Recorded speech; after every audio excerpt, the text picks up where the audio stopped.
We're currently in Haddon's pits, which is on the Isle of Wight. It's a National Trust site, and I've been coming here during lockdown. I've seen so many different things here over that time, quite a few lifers as well. In this week's episode, I joined Keiron Lee Vine for a lovely morning's birding on the Isle of Wight.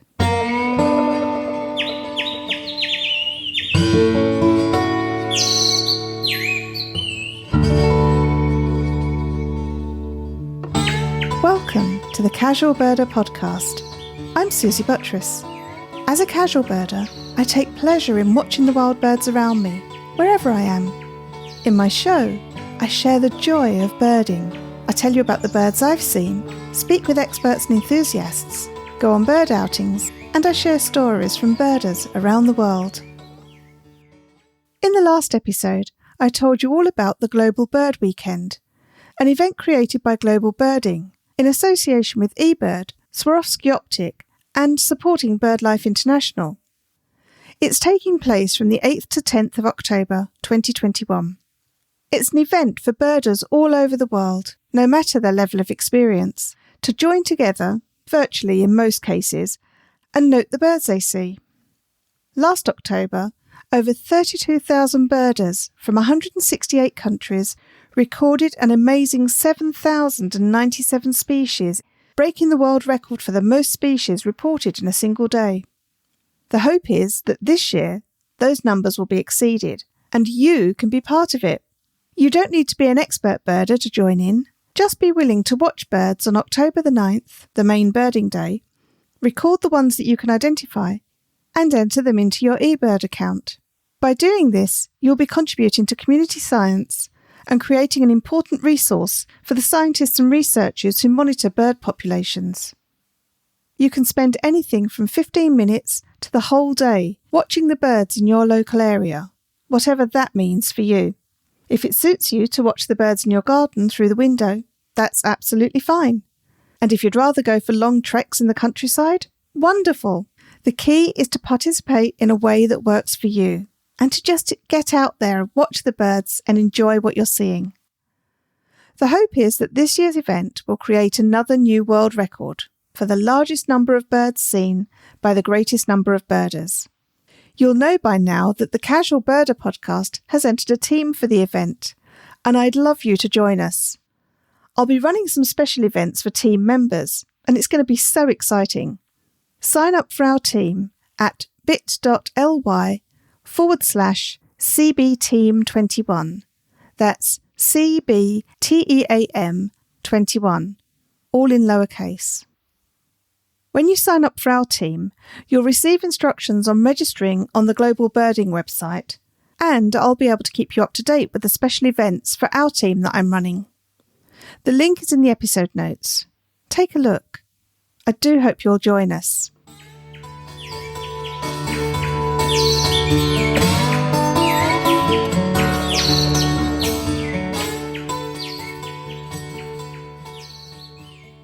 In October 2020, when the second lockdown in England had ended, I took a vacation on the Isle of Wight, a large island off the coast of southern England. It was in the run-up to the inaugural Global Bird Weekend, and I met up with local birder and past guest Keiron Lee Vine for a day's birding. Meeting with someone who knows the birds you're likely to see in an area, taking advantage of their local knowledge, can really enhance your birding. It was a big day for me. Keiron was the only person that I had met socially outside of my household since the pandemic started. Remaining socially distant, my husband John and I spent the morning with Keiron, visiting Keiron's local patch, Haddon Pits, on the southeast coast of the Isle of Wight. Unlike the previous time we'd met Keiron, when we'd had to bird in really heavy rain, our birding day last October brought us a glorious day with blue sky and sunshine. Unfortunately, it was also quite breezy, and that meant that I couldn't really record very much while we were out. But we were able to do a short interview, and I hope you enjoy hearing it. Hi Keiron, it's absolutely lovely to see you again on this beautiful, sunny October day. And where are we? Tell me again. We're currently in Haddon's pits, which is on the Isle of Wight. It's a National Trust site, and I've been coming here during lockdown, before work as well. I've seen so many different things here over that time, quite a few lifers as well. So what lifers have you seen? Ring ouzel was one of them. Garden warbler. Let me try and think. Crossbills. Siskins aren't a lifer, but I've seen an awful lot of them. I think around 500 to 600 one morning. Wow. You mentioned that you'd seen whitethroats and meadow pipits, was it here? Yeah. So there's been meadow pipits flying over a lot, and in the height of summer I've seen a lot of whitethroats here, blackcaps, stock doves. There was even a flyby turtle dove in spring. So that was another lifer actually. So that turtle dove, was that something that you recognised, or were you with other people that were able to point that out? That was just me actually. I was just sat on a bench, and then I heard the kind of, I never know how to describe bird calls, but it was a definite turtle dove because they sound so distinct, I think. But yeah, also a Blythe reed warbler, which I hadn't actually heard of before, but that was confirmed by a more experienced birder because they heard it themselves the same day in the same site, but luckily I managed to get a video of it, whereas other birders that came to have a look didn't get that opportunity, so that was quite nice. Sounds like a really rich habitat here. So it's kind of like a mix of small trees, tussocky grass. There's quite rough land, isn't there? And did you say that they graze cattle here? Yeah, that's right. This year there's been 3 very inquisitive black cows. They're really sweet actually. I'm sometimes a bit cautious about cows, to be honest, but these are sweet little things. But yeah, they're hawthorn. I'm trying to get used to the plants here because I'm not very good with plants. I'm pretty sure there's is it elder or alder? Do you know what? I'm terrible. All I know is at the moment we're looking around, we can see lots of berries, so there's some holly and lots of sloes. Goldfinches just gone over. Oh yeah. Oh wow. Yeah, quite a big flock. Yeah, quite a big flock, which didn't call, annoyingly, or they did, but I don't think I picked it up. We're standing by something that, is it ivy, or is it just... It is, yeah. But Keiron just said that there's lots and lots of bees on it, or that kind of insect, and Keiron, you mentioned that you thought they were ivy bees? Yeah, I'm pretty sure they're ivy bees. I've noticed them a few years now. There seems to be a lot around these kind of plants, which I think is a type of ivy. I'm not 100% sure. And they're kind of, I guess, honeybee sized, a little bit smaller maybe, and I think they've got quite a cute little face actually. Well, all bees do, I think, but these particularly so. But they seem to be one of the most active around this time of year, I think. So they were swallows. Those ones were swallows, but nice. I think that we had a close flyby then of one. While we've been here today, we've seen quite a few birds of prey. Yeah, we have. So peregrine, sparrowhawk, kestrel, buzzard. Yeah. And the kestrel was really, because it's so sunny, it was hovering just over the cliff edge and had beautiful red wings, really visible with the sun on it. What's that calling at the moment? Is that a dunnock? I think it is, yeah. On this area, you mentioned you've seen ring ouzels in the past. Yeah. I saw my first ring ouzel yesterday ever, so that was a lifer for me, so good. Which was closer to where we're staying on the island. But we're ever hopeful of seeing another one here. We did see a blackbirdy looking bird earlier, but it wasn't out long enough for us to see it properly. But it had a sort of silvery tinge, and we're hopeful, but we're not going to record it as one. Well, we're not going to record it officially as one. We'd have to see it again. What other birds have we seen today? Or you saw a few this morning, didn't you? Yeah, 2 skylark flew over just before you got here, but I think everything else I've got recorded since you've been here. So we've got siskin, over 100, maybe 200 at least, I reckon. Pied wagtails, chiffchaff, crossbills, linnets, bullfinch. Jays keep flying backwards and forwards. They're putting on a good show, aren't they? Some kind of thrush, we think. We weren't sure what. Impossible goldcrest, green woodpecker. Yeah, the standard kind of... I have seen one blackbird this morning. Robins, wrens, blue tits, great tits. Yeah, dunnock. Oh yeah, and we've got herring gulls, and we've seen a couple of black grey heron as well. Actually, I don't think I recorded that on here.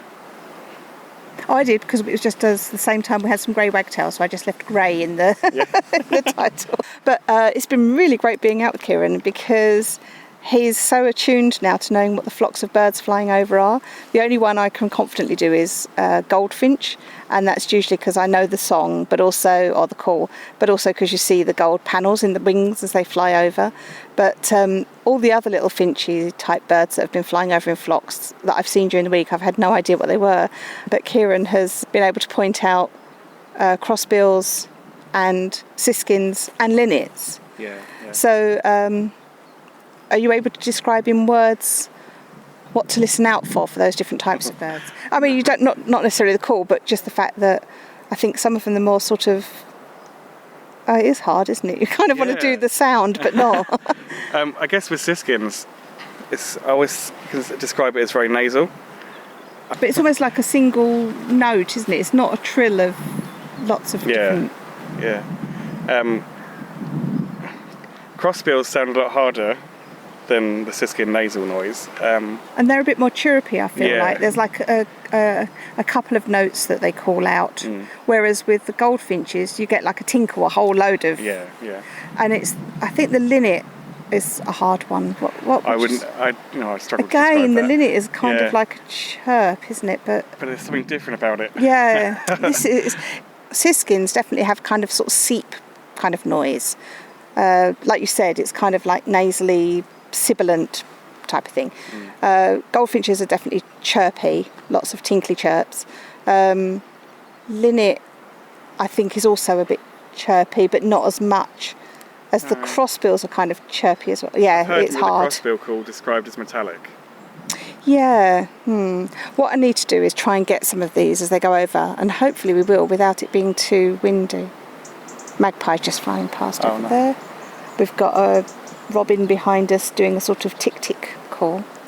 But it's an absolutely glorious day. When you think the last time I spoke with Keiron, or the last time I went out with Keiron, was a horrendously wet day. We've still got swallows flying past, and I saw some house martins yesterday, which feels really late in the season, but maybe they're congregating here before heading across the channel.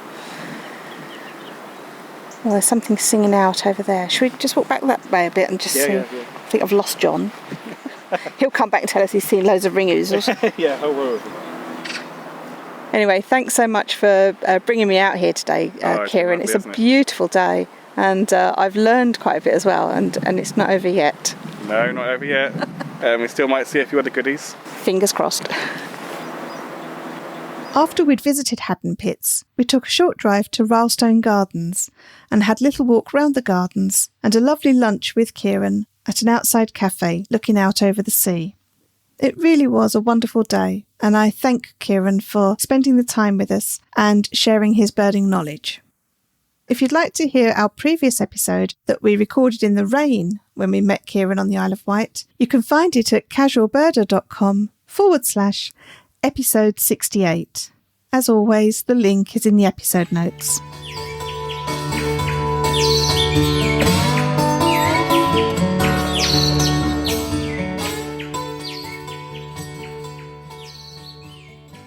The Casual Birder podcast team is raising funds for Birdlife International and the Global Bird Weekend supported cause, which is Conserve Coastal Wetlands, Save Threatened Migratory Birds.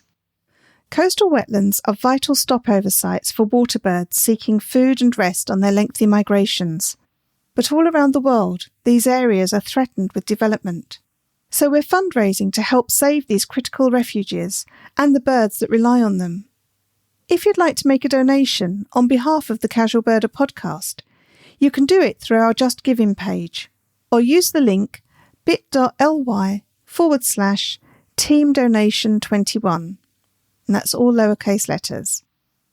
And I'd be really grateful if you would share my social media posts about our fundraising so that as many people as possible get to see them. I'm really looking forward to the Global Bird Weekend and hopefully birding with you as part of our team. Make sure you don't miss any episodes by following the show. I'm grateful to Randy Braun for designing the artwork for the show. The theme music is Short Sleeve Shirt by the Drones. Thanks to them for letting me use it. Check out their website at dronesmusic.net. Thank you all for listening, and I hope you'll join me again for another episode of the Casual Birder podcast.